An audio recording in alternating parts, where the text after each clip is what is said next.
Welcome to Heavy Storytelling. How are you doing today? We are going to be reading a story. But first up, we are going to be doing the Bible.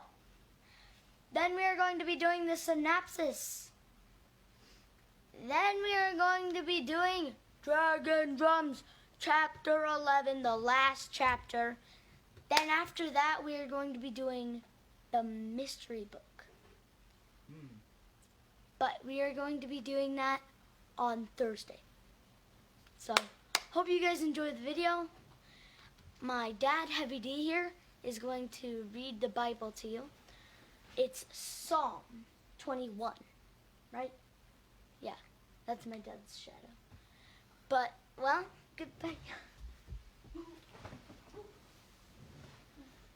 Can we turn those other lights on? I feel like I'm in the dark here. All right, so it's actually Psalm 22. Oh, okay. I know all about Psalm 119.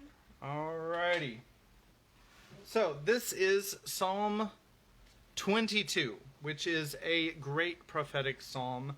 And as soon as JJ sits down, I'm going to just go ahead and begin. It's okay. All right. Psalm 22. To the choir master, according to the doe of the dawn, a psalm of David. My God, why have you forsaken me? Why are you so far from saving me from the words of my groaning? O my God, I cry by day, but you do not answer, and by night, but I find no rest. Yet you are holy, enthroned on the praises of Israel. In you our fathers trusted. They trusted, and you delivered them. To you they cried and were rescued. In you they trusted and were not put to shame. But I am a worm and not a man, scorned by mankind and despised by the people. All who seek me mock me. They make mouths at me, they wag their heads. He trusts in the Lord, let him deliver him. Let him rescue him, for he delights in him. Yet you are he who took me from the womb. You made me trust you at my mother's breasts. On you was I cast from my birth, and from my mother's womb you have been my God. Be not far from me, for trouble is near, and there is none to help. Many bulls encompass me, strong bulls of Bashan surround me. They open wide their mouths at me like a ravening and roaring lion. I am poured out like water, and all my bones are out of joint. My heart is like wax, it is melted within my breast. My strength is dried up like a potsherd, and my tongue sticks to my jaws. You lay me in the dust of death, for dogs encompass me. A company of evildoers encircles me. They have pierced my hands and feet. I can count all my bones. They stare and gloat over me. They divide my garments among them, and for my clothing they cast lots. But you, O Lord, do not be far off. O you, my help, come quickly to my aid. Deliver my soul from the sword, my precious life from the power of the dog. Save me from the mouth of the lion. You have rescued me from the horns of the wild oxen. I will tell of your name to my brothers. In the midst of the congregation I will praise you. You who fear the Lord, praise him. All you offspring of Jacob, glorify him and stand in awe of him, all you offspring of Israel. For he has not despised or abhorred the affliction of the afflicted, and he has not hidden his face from him, but has heard when he cried to him. From you comes my praise in the great congregation. My vows I will perform before those who fear him. The afflicted shall eat and be satisfied. Those who seek him shall praise the Lord. May your hearts live forever. All the ends of the earth shall remember and turn to the Lord, and all the families of the nations shall worship before you, for kingship belongs to the Lord, and he rules over the nations.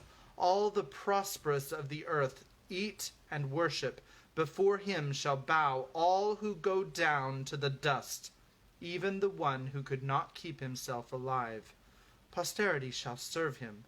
It shall be told of the Lord to the coming generation.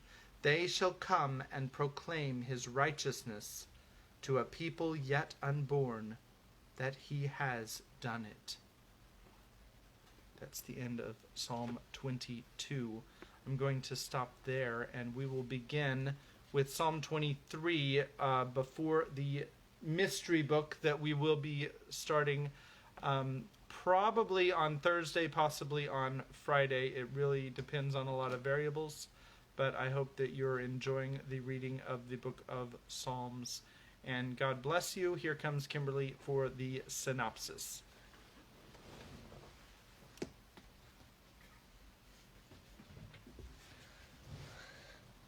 So, in the last chapter, Pimer, he noticed that there were some people who were harvesting the numbweed. So, he decided to keep his distance, and then immediately after, he was found. But he'd come up with a story by then. So now he's a shipwrecked person who's survived 3 thread falls and found a fire lizard egg that happened to hatch a queen on the beach shore. And he's traveling with this one person who's she's gathering a bunch of medical herbs and stuff, and she's telling him all about, she's from the south, and she doesn't really like dragon riders. And she calls the old-timers real dragon riders. And the other ones, she doesn't really like them. And she thinks that everything that they do in the north is all wrong, and they're doing it all wrong, and, So they go over to the edge of this marsh, and they're going through they were going up the river, and now they're going to go back down. So that's about it, right? Was there anything I forgot? I think that's it. I feel like I forgot something. I don't know. Oh! What? Oh, sorry. He does have 2 fire lizards. And the people that arrived on the shore are collecting numbweed. Yeah, I said that. No, you didn't. Yeah, I did. Whatever. Okay. All right. Chapter 11, the last chapter. Once out of the grip of the great current, Siebel wrestled with the gaudy striped mainsail, untying it from the runners on the bottom and folding it away neatly in its bag.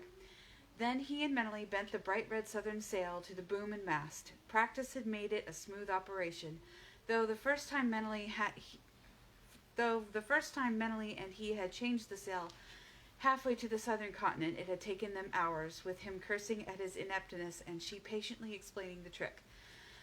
No sooner had they hauled the red sail up the mast than the wind, which had so favored their journey, dropped to a mere whisper. With a sigh, Mentally surveyed the bright blue and cloudless sky, and then laughed as she sank to the deck by the all but motionless tiller handle. Wouldn't you just know? All right, weather eye, breeze at sunset. Possibly, usually does come up again and then, she replied, squinting up to see what made Siebel so irritable. Sorry, Mentally, he said, running his hands through his disheveled hair. He dropped to the deck beside her. You're not worried about Pimer, are you? Something you've kept from me? No, girl, I've kept nothing from you. Her anxious query seemed at this moment more of an accusation to him than a plea for reassurance, and he had answered with more asperity than was customary for him. She was quiet, though he could sense her confusion at his manner. He was unable to explain it to himself. I didn't mean to snap, Mentally, he said, realizing that she wouldn't speak until he had. I just don't know what's gotten into me. I honestly believe we'll find Pimer in the south. Maybe we ought to have taken someone else to help with the sailing. No, it's not that. Again his tone was churlish. He bit his lips together, took a deep breath, and carefully added, You know I like sailing. Better, I like sailing with you alone. This came out sounding more like himself, and he gave her a smile. Mentally started to respond to his oblique apology, but then stared at his face, her eyes widening. Suddenly, she glanced skyward, where the fire lizards were airily following the skiff in swoops and glides. She watched them for a long moment, frowning slightly as she saw one dive into the waves. Siebel, puzzled by her abrupt curiosity, identified the fisher as his own Kimmy and smiled indulgently as she brought the neatly captured yellowtail back to the prow of the ship. Oddly, the others stayed aloft while Kimmy tore savagely into the flesh of her still struggling prey. Siebel wondered why the other 3 fire lizards didn't come to share the feast, but the thought didn't absorb him long. The ferocity with which Kimmy ate fascinated him. He felt as if he were somehow involved in tearing the strips, as if he could savor the warm, salty flesh in his mouth, as if, "I'm sending Beauty to Torek at Southern Hold. She can't stay here now, Siebel." Siebel heard Meneley's voice, but made no sense of the words. His entire attention was concentrated on the unusual actions of his fire lizard queen. He wanted to go to her, but he couldn't move. He found that he was alternately clenching his hands and then rubbing his sweating palms against his legs. He was unbearably hot and tore at his shirt to open the throat. "Oh," he heard Meneley exclaim. "Oh, what else can I do? I can't send Rocky and Diver away. That's not fair to Kimmy. We're too far from land to raise more fire lizards, and there's not a breath of wind to attract them here." Siebel pulled off his shirt and tossed it aside. The coolness of the day seemed to have no effect on the heat that consumed him. Then he noticed the 2 bronze fire lizards crouching on the roof of the small cabin. They made no attempt to join Kimmy in their feast. She was growling, too, her eyes glowing orangely at the 2 impertinent bronzes, and she seemed to be glowing in the sunlight. Glowing? Unwilling to share food? What had Meneley mumbled about sending Beauty away? And to Torek? Why would she send Torek another message? What was the matter with Kimmy? He wanted to reprimand her, but could frame no message in his mind. And why were those bronzes waiting? Why didn't they go away and leave Kimmy? Why? The why suddenly penetrated Siebel's fire lizard-linked confusion. Kimmy eating alone savagely, Meneley sending Beauty another queen away, Kimmy glowing golden and taunting the bronzes, her good friends, with her staring, whirling, orange-red eyes. Kimmy was about to fly. And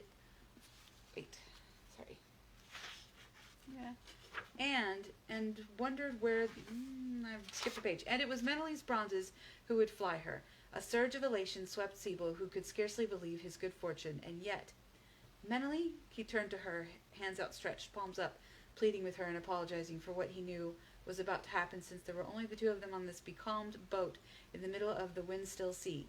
He hadn't wanted Meneley coerced, as she now must be. He wanted to be in full command of himself, not overridden by the mating instinct of Kimmy. "It's all right, Siebel, it's all right." Smiling, Meneley put her hands in his and let herself be drawn into his arms, where he had so yearned to have her.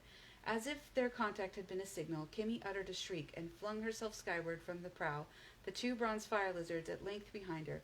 Siebel wasn't standing on the deck with Meneley in his arms. He was with Kimmy, exulting in her strength in her flight, determined to outsmart those who pursued her. Just let them try to catch her. Never had her wings responded so fully to her demands. Never had she flown so high, soaring, veering, gliding. The sun flowed across her body, its rays burning into her eyes. As she flew on and ever upwards, the heat was unendurable. She glided obliquely to the right, caught movement below her, and sweeping her wings back, dropped down, screaming with delight as she fell between the 2 startled bronzes. One of them tried to entangle her with his lashing tail and fell, his flight rhythm disrupted. She beat upwards again, calling defiance and deliberately cutting across the path of the second bronze, but in her desire to flaunt her flight superiority, she brushed just too close to him, and he veered, jamming his wingtip against hers. Her forward speed was momentarily checked. Before she could get away from him, he had caught her, neck twining hers in that instant. Locked together, they fell towards the shimmering sea so far below. On the tiny bright oblong that was but a mote on the glistening water, Siebel and Meneley, too, were together, lips, bodies, hearts, and minds, as they, linked by and in the love of their fire lizards, experienced and repeated the joy that enveloped Kimmy and Diver. The flapping of the untended sail roused Siebel first, the rising sea breeze cooling his cheek. He moved aside, shaking his head, trying to orient himself. Meneley stirred against him, awakened by the same sea sounds. Startled, she opened her eyes and saw him, propped on his elbow above her, Surprise, and then memory changed the color in her sea-green eyes. Holding his breath, Siebel watched, fearful of her reaction. Her smile was tender as she lifted her hand and brushed his hair back from his eyes. "What chance did you have, dear Siebel, with Rocky and Divers so determined?" "It wasn't just Kimmy's need," he said in a hurried voice. "You know that, don't you?" "Of course I know, dear Siebel." Her fingers lingered on his cheek, his lips. "But you always stand back and defer to our master." She did not hide from Siebel then how much she loved Master Robinson, nor would that ever come between them, since they each loved the man in their separate ways. "But I have so wished." The ominous creak of the boom swinging across the cockpit warned her just in time to pull him back against her out of its way. "I wish," said Siebel in a growl, "that the bloody wind didn't choose to rise right now." "We need the wind, Siebel," she replied, laughing with a spontaneous gaiety that drew a laugh from him, because they had finally spoken of what had kept them apart too long. He put up his hand to grab the boom before it could swing back. She half rose and reached the lines to secure the boom, then pulled herself onto the seat to unlash the tiller. As Siebel rose to join her, he caught sight of a curled ball of bronze and gold on the forward deck, but Kimmy and Diver were too sound asleep to be roused by considerations of sea and wind. He envied them. "Where did Rocky go?" he asked mentally, who frowned slightly in thought. "He either joined Beauty or found himself a wild green. I suspect the latter." "Wouldn't you know?" asked Siebel, surprised. Mentally shook her head from side to side with a half-smile, and Siebel realized that she'd been unaware of anything except their rapport with their two fire lizards. He relaxed, thoroughly content with their new understanding. "If this breeze continues to follow, we'll make southern by tomorrow, high sun," she said, and deftly played out the line, making the most of the wind that filled the red sail. Then she indicated that Siebel should bridge the distance between them in the cockpit. Neither left each other for very long, all through that brilliant, lovely night. Mentally, sea sense was acute, for the sun had just reached its zenith when they eased the little skiff into the pleasant cove that served the southern hold as harbor. Siebel continued the ship's bobbing at anchor and wondered where the largest three vessels were. They'd seen none fishing as the great eastern current had raced them towards their destination. Not that Siebel expected anyone in the south hold to be moving about in the heavy heat of high sun. Suddenly Beauty appeared, chittering a wild welcome. Rocky arrived more sedately, settling on the tide boom. Mentally scooped him up from his perch and caressed him, murmuring loving reassurances until Siebel heard her laugh. "What's so amusing?" "He must have found a green. He looks far too smug, but he's trying to make me feel guilty." "Not your fault Diver lived up to his name." "Hello down there!" The loud hail attracted their attention up to the small precipice that bulged out above the harbor. The tall tanned figure of the southern holder, Toric, waved an imperious arm at them. "No use sweltering. Come where it's cool." With Beauty and Rocky as escort, they waded ashore, leaving Kimmy and Diver still asleep. Siebel firmly captured Mentely's hand as they raced across the hot sand to the steps that would lead to the top of the white stone cliff, which rose above the sea to make a safe hold for its inhabitants. Toric was gone from the halfway lookout when he reached it, but they were both accustomed to the southern's habits, and indeed it was only sensible to get out of the burdening heat. Toric had been able to keep the lush vegetation of the south only so far from the entrance to the cool white caves by strewing the area deeply with seashells. The crunch and break of shell also served to warn the hold of visitors. Toric awaited them just inside the hold's entrance, gripping each by the arm with fingers that threatened to leave bruise marks. "You were mighty short on words with that message Beauty bore me," he said as he escorted them to his private quarters. The southern hold differed from northern ones in many respects, and at this time of day was uninhabited. The large low cavern was used for mealtimes, bad storms, or threadfall. The southerners preferred to live apart, in shelters set in the shade of the thick forest of the bluff. When the wind was from the wrong quarter, this cavern could be breathlessly hot. Today, however, as Toric handed them each long tubes of cooled fruit juices, the temperature was a distant drop from the heat without. "To expand on Beauty's terse message," said Siebel, without the usual Harper preambles, for Toric was a blunt-spoken man, and appreciated the same in return. "Marin is dead, and his successor, Lord Dector, wishes it clearly understood that he is in no way to be bound by previous commitments." "Fair enough, I'd expected it. Mardra and Takul won't like it, and they may try Dector's resolve. He'll remain firm." So he has no problem. Then Torek laughed to himself, shaking his head from side to side in his amusement. No, Marta won't like it, but it'll do the old one good to be thwarted. She was going to give Marin every dead fire lizard egg she could find for sending her a half-empty sack. Half-empty? Siebel caught Meneley's eye. Yes, the sack arrived with the top loosened, and she's certain some of the shipment, some materials she's been plaguing the Master Weaver for, dropped out between. Why? Torek caught the significant glances between the Harpers. Oh, that missing lad you queried me about 7 days back? You think he came south in it? It's a possibility. Never occurred to me to connect the two before now. Torek stroked his cheek thoughtfully. A small lad? Yes. He'd doubtless have fit in that sack. Anything else about him I should know, perhaps? Siebel thought how, like Torek, to want answers before he gave his own. A queen fire lizard egg was involved. Oh, no, and Torek's eyes crinkled with satisfaction. Then it's not a possibility anymore, but a probability that your lad got here. Sorry.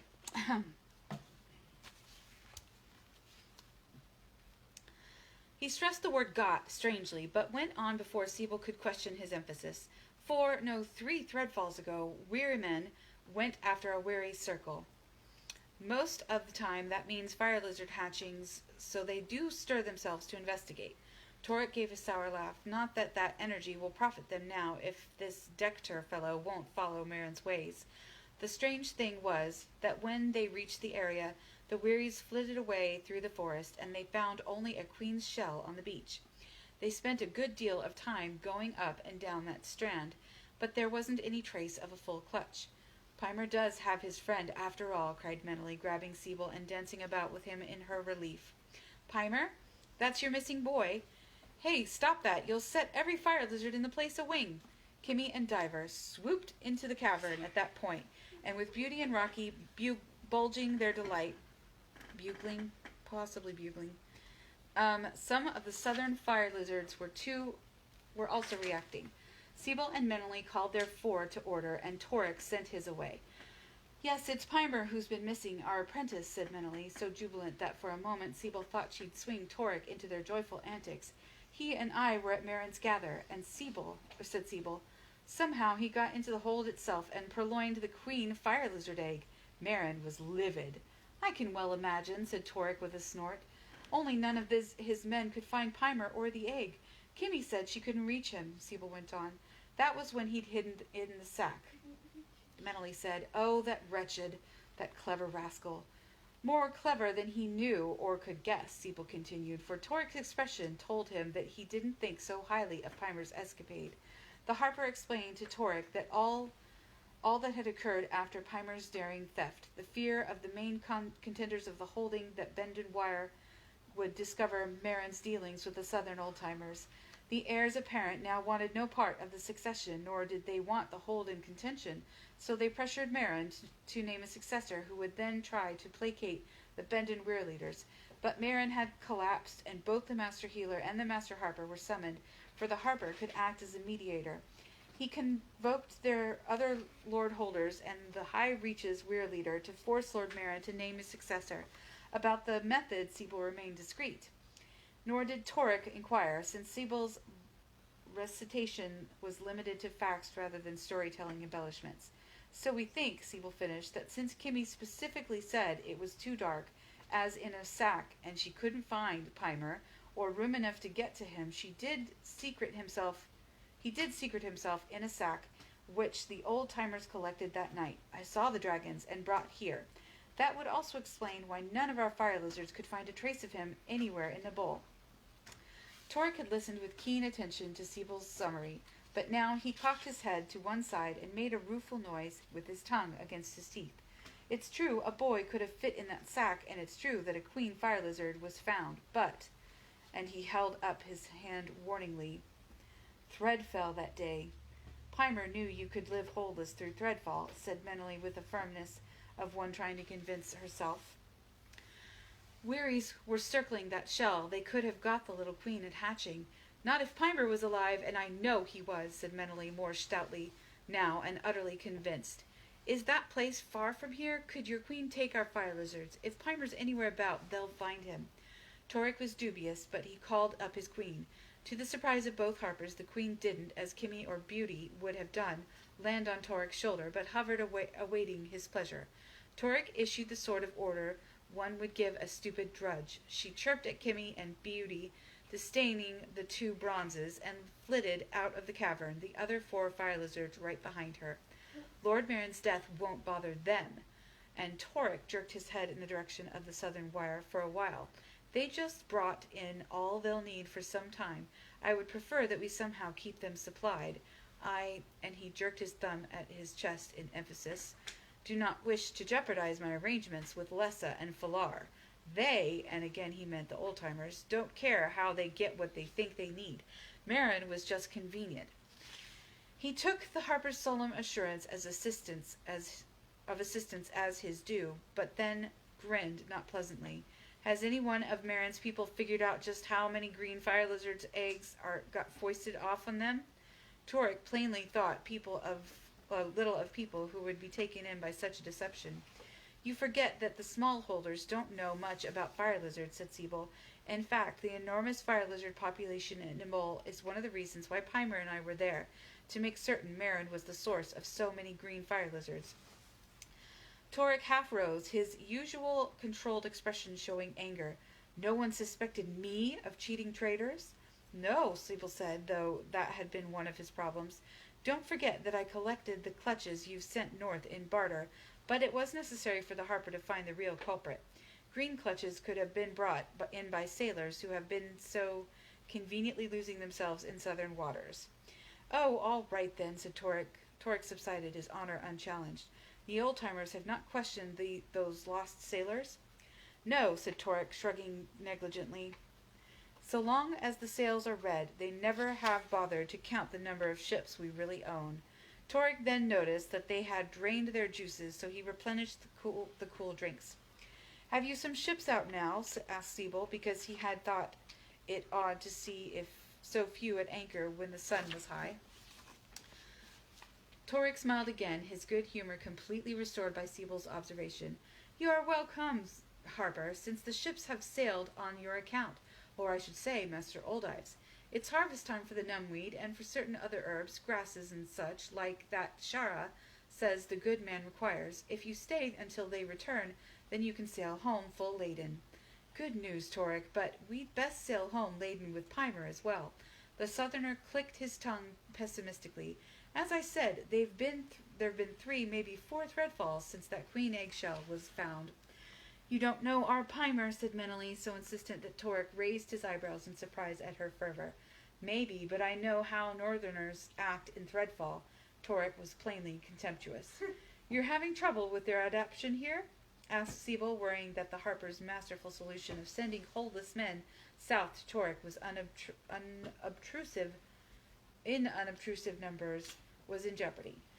No trouble, said Torek, dismissing that consideration with a wave of his hand. They learn to cope holdless, or stay holdbound without the additional privileges of being ranked as holders here. Some have adapted rather well, he admitted grudgingly. Then he noticed Meneley's anxious glances toward the entrance. Oh, I told her to give the forest a good raking, too. The fire lizards will take a while if my queen has followed her orders. Now that drink is not enough to soothe the sea thirst, there's sure to be ripe fruit cooling in the tanks. He rose and went to the kitchen area of the cavern, where he scooped a huge green-rounded fruit from a tank set in the wall. Generally, we have heavier eating for the evening when the heat has eased. He sectioned the fruit and carried a platter of the pink-fleshed slices to the table. Best fruit in the world for quenching thirst. It's mainly water. Siebel and Meneley were licking their fingers for the last of the succulent juices when a twittering fair of fire lizards swooped in. Beauty and Kimmy made immediately for their friends' shoulders. Rocky and Diver settled near Meneley on the table, but Torek's queen hovered, chirping out a message, her eyes whirling with the orange red of distress. I told you he might not survive, said Torek. My queen really looked for any trace of a human, too. Meneley hid her face at the pretext of reassuring her fire lizards, who were imagining to their endless distances of forest and deserted stretches of beaches and sandy wastes. You sent them west? said Siebel, grasping at any theory that would give them hope, to the place where the eggshells were discovered. If I know Pimer, he wouldn't have stayed anywhere that he had found or he had left clues. Could he have worked his way east and be further down the side of the southern weir? Torek gave a snort of laughter. He could be any bloody where in the whole great Southlands, but I doubt it. You northerners don't like to be holeless in Threadfall. I managed quite well, thank you, said Menely, her face bleak despite the sharpness of her reminder. There are undeniably exceptions, said Torek smoothly, inclining his head to indicate he meant her no insult. Pimer avoided discovery by fire lizards at Nibal, he told me, by thinking of between, said Siebel. He could have tried that trick again today. He'd have no way of knowing they were our friends, but there's one call he won't ignore or hide from. And that would be? Asked the skeptical Holder. Siebel caught Menely's suddenly hopeful expression. Drums. Pimer will answer a call on drums. Drums? Torek threw back his head in an honest guffaw of surprise. Yes, drums, said Siebel, beginning to find Torek's attitude offensive. Where's your drum heights? Why would we need drum heights in Southern? It took the astounded harpers a little while to understand that drum heights, traditional in every hold in the north, had never been installed in the Southern single hold. Granted, there were now small holdings established as far to the east as the Island River, but messages came back and forth either by fire lizard or by ship. To Siebel's impatient query for any sort of drums in the hold, Torek said that they had a few to aid rhythm in dances. These were found in the quarters of Senator, the hold's harper, who roused from his midday rest to show them to Siebel and Menely. They were, as Siebel sadly found, no better than the dance drums, with no resonance to speak of. Still and all, message drums would be handy to have nowadays, Torek Senator said. Easier than sailing down the coast to discuss something. Just drum 'em up here. Safer, too. Those old-timers never learned drum measures. Come to think of it, I'm not sure how much I remember myself. Senator regarded the journeyman harpers with an abashed surprise. Haven't had to use drum talk since I came here with Fëanor. It wouldn't be hard to refresh your memory, Senator, but we must have proper drums, and that would take time with all the Master Smith has on his plate right now. Oops, sorry. And Siebel, shaking his head with the disappointment he felt. He'd been so sure. Must drums be made of metal? Asked Torek. These have wooden frames. He tapped and stretched the hide across the larger drums, and it rattled in response. The metal message drums are large to resound, Siebel began, but not necessarily metal. Just something big enough, hollow enough over which to stretch your hide and resonate? Asked Torek, ignoring the interruption. What about a tree trunk? Say, and he began to hold out his arms, widening the circle, while Siebel stared in disbelief at the area he encompassed. About this big? That ought to make a bloody loud drum. Tree I'm thinking of came down in the last big storm. I know things grow bigger here in the south, Torek, said Siebel skeptically in his own turn, but a tree trunk as big as you suggest? Well now, they don't grow that big. Torek threw back his head, laughing at Siebel's incredulity. He clapped Senator on the shoulder. We'll show this disbelieving northerner, won't we, Harper? Senator grinned apologetically at his crafters, spreading his hands out to indicate that Torek was indeed telling the truth. Further, it's not all that far from the hold. We could make it there and back before dinner, said Torek, well pleased with himself, and strode out of the Harper's quarters ahead of the other three to rouse assistance. While Siebel didn't doubt that the fallen tree was not far from the southern hold, it was also not an easy trek through steamy hot forests where the trail had to be hacked out afresh. But when they finally reached the tree, it was every bit as large in girth as Torek had promised. Siebel felt much like Menely, awed, as they reached out to caress the smooth wood of the fallen giant. The insects that had burrowed out the monster's core had also made meals of its bark until only a thin shell remained, the last skin of the once living tree. Even that shell had begun to rot away in the steam and rain of its environment. Will this make you enough drums, Harperman? Asked Torek, delighted to confound him. Enough for every holding you've got, with more left over, said Siebel, running his eyes down the fallen trunk. Surely it must be several dragon lengths, queen dragons. It must be the biggest, oldest tree ever grown on Pern. How many threadfalls had it survived? Well, how many shall we cut you today? Asked Torek, gesturing for the double-handed saw that had been carried by the holders. "I'll settle for one just now," said Siebel, "from here," and he marked the distance with an arm in his body, pointing to the limit with his right forefinger by his ribs, "to here. That would make a good, deep, long-carrying sound when hide is stretched." Senator, who had come with them, stooped to pick up a thick, knobby-ended branch and pounded the tree trunk experimentally. Everyone was surprised at the hollow boom that resulted.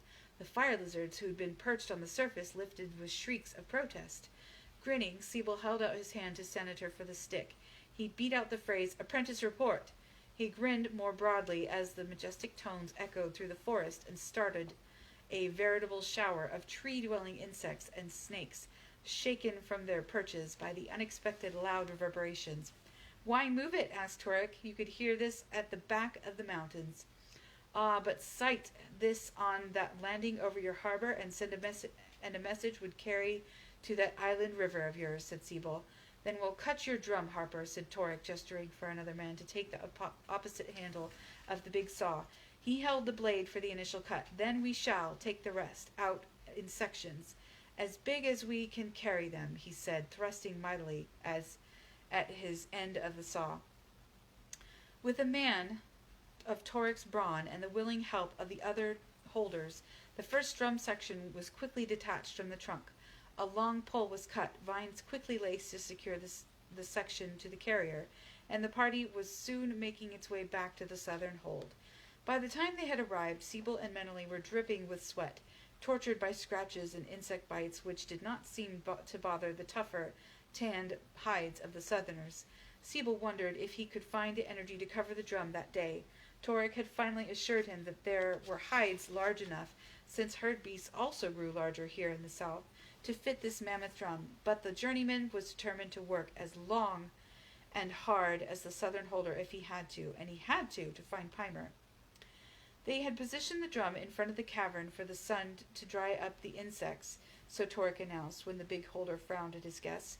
"Man, you will die an early death if you work this hard all the time." Torek waved towards the westering sun.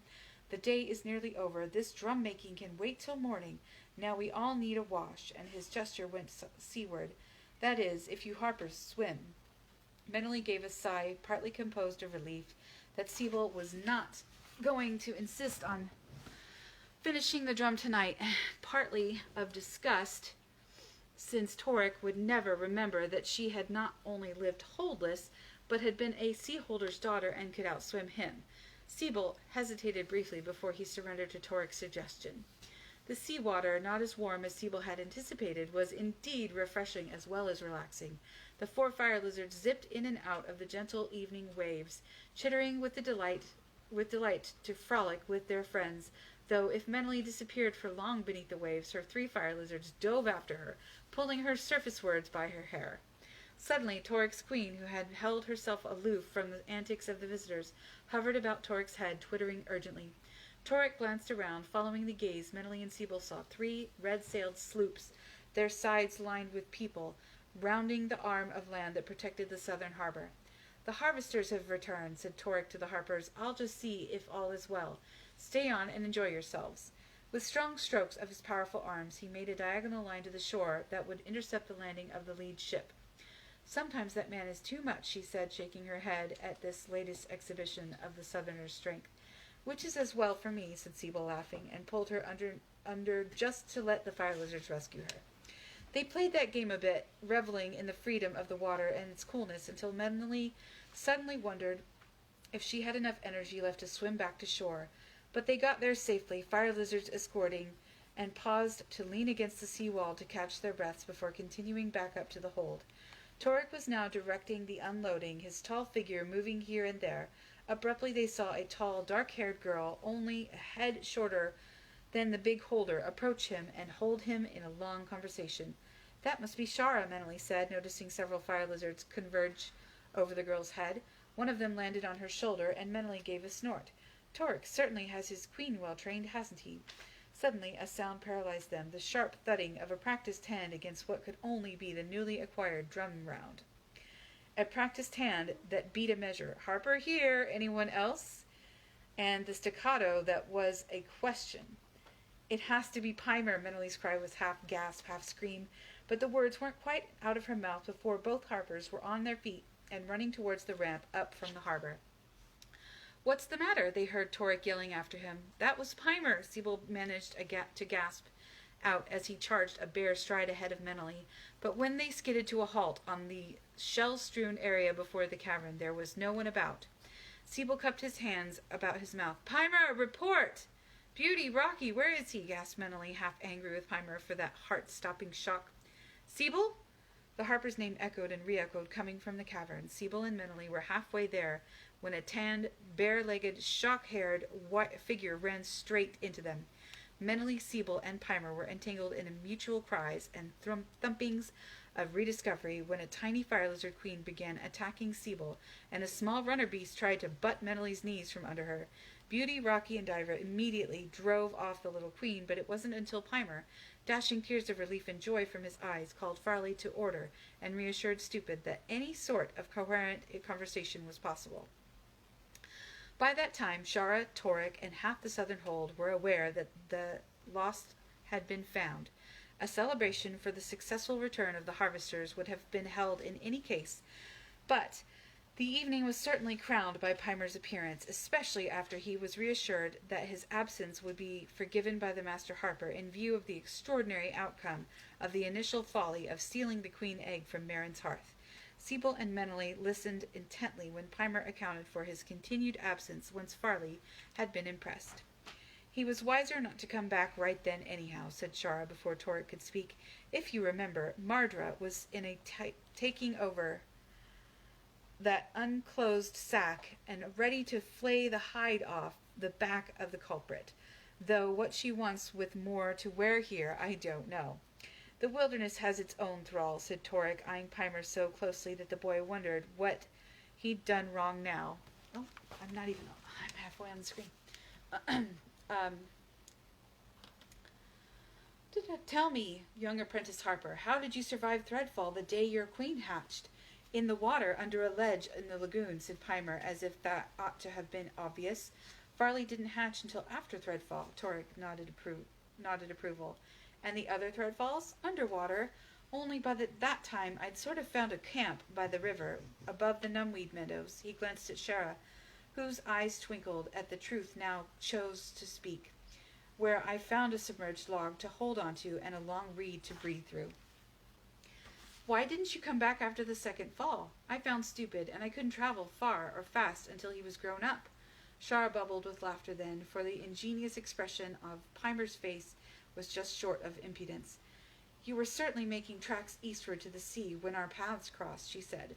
"You expected me to stay anywhere near people making numbweed?" asked Pimer with such disgust that everyone laughed. "I'll bet there were times in the marsh when you wished you were back just harvesting numbweed," said Shara, grinning at Pimer, who rolled his eyes upward. "You went alone to the marshes?" Torek was not pleased. "I know the marshes, Torek," said Shara firmly, "and if this were a continuation of previous arguments, I had my fire lizards, and in fact I had Pimer, Farley, and little Stupid. And I'll add one thing," now she turned to the Harpers. "Your young friend is a born Southerner." "He's apprenticed to Master Harper," said Siebel, with a warning to Pimer that brought a sudden silence to the main table. "He's wasted as just a Harper," said Shara after a moment. "Why, and I'm not really a Harper right now either, am I, Siebel?" asked Pimer, suddenly collecting his wits. "I was only good as a singer, and I have no voice. Is there really a place for me at the Harper Hall? I mean," and he rattled on, his eyes going from Siebel to Meneley, "I know you and Meneley thought you could get me to help you two, but a fine help I turned out to be, getting sacked up and sent south without even knowing it. It's not as if I was good at anything except getting into trouble." "Useful trouble, as it turned out," said Siebel, "but I just had an idea." "To keep you out of trouble for a while," the journeyman turned to the Southerner. "You rather like the idea of message drums, Torek. And Senator, you say you've forgotten most of the measures you learned. Well, now, Pimer hasn't." "I could be drum messenger here?" Pimer was suddenly open-mouthed with shock. Siebel held his hand up to get a word in, and the radiance in Pimer's face faded. "I can't be certain until I've asked Master Robiton, but frankly, Torek, I think Pimer could serve this hall very well right now as drum apprentice master, if Senator wouldn't mind being taught by one of the lower rank." Siebel then turned to the startled old harper to explain. Rokoyas, who was Master Oldkey's senior journeyman, said that Pimer was one of the quickest, cleverest apprentices he's ever had to beat measures into. If you wouldn't mind him refreshing your memory. Senator laughed and beamed encouragingly at Pimer, whose face once again shone. If he can put up with a fumble-fingered old harper, Toric, a southern holder. Siebel paused delicately, for he had caught the narrowing of the big man's eyes, and wondered if he had presumed too much. Troublemaker in the hall, Toric frowned, giving each one a long, expressionless look, pausing to stare hard at Pimer. The boy held his breath so long, his face began to turn bright red under his tan. Actually, not a troublemaker, Toric said mentally. He just has a lot of energy. We could certainly use drums for messages to the coastal holds, said Toric in a slow drawl.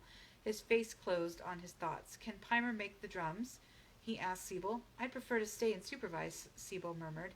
Well, in the ordinary way, I wouldn't accept another northerner, but as Pimer has already proved he can survive the southern lands, I will make an exception in his case. At the shouts of joy, he held up his hand once more, commanding instant silence, contingent, of course, on the approval of the Master Harper.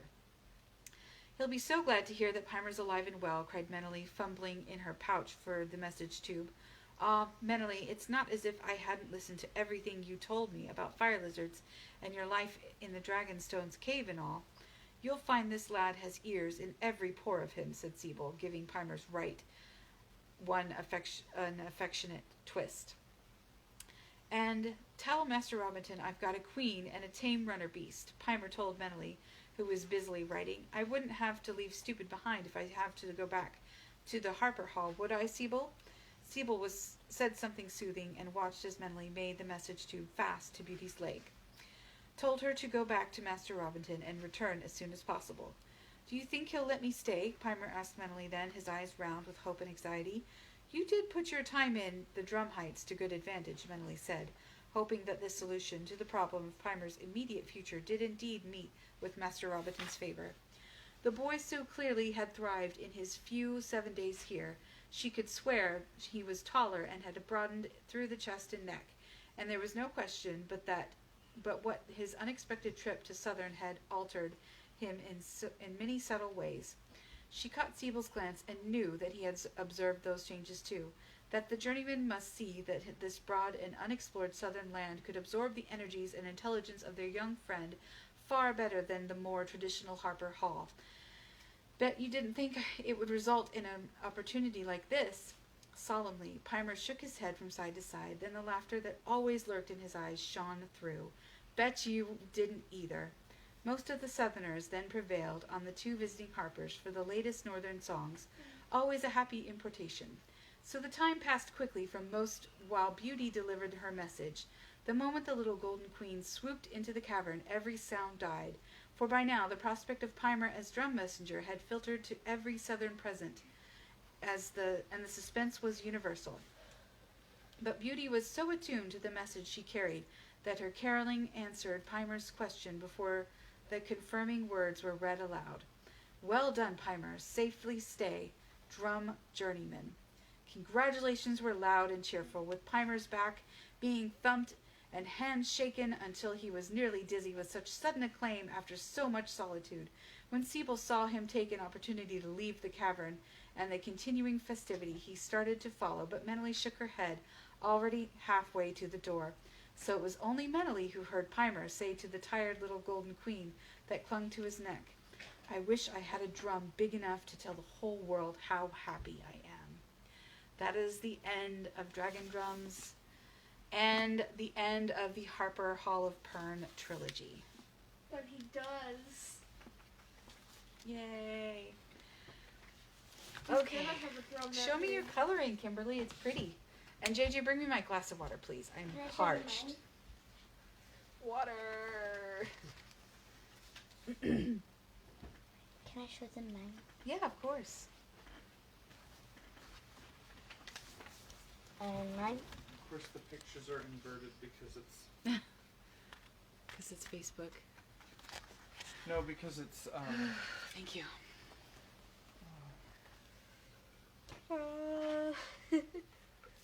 let's Here. use different colors. Oh, and also I would like to show you. This is actually one of my favorites. Very nice. There you are. This guy right here.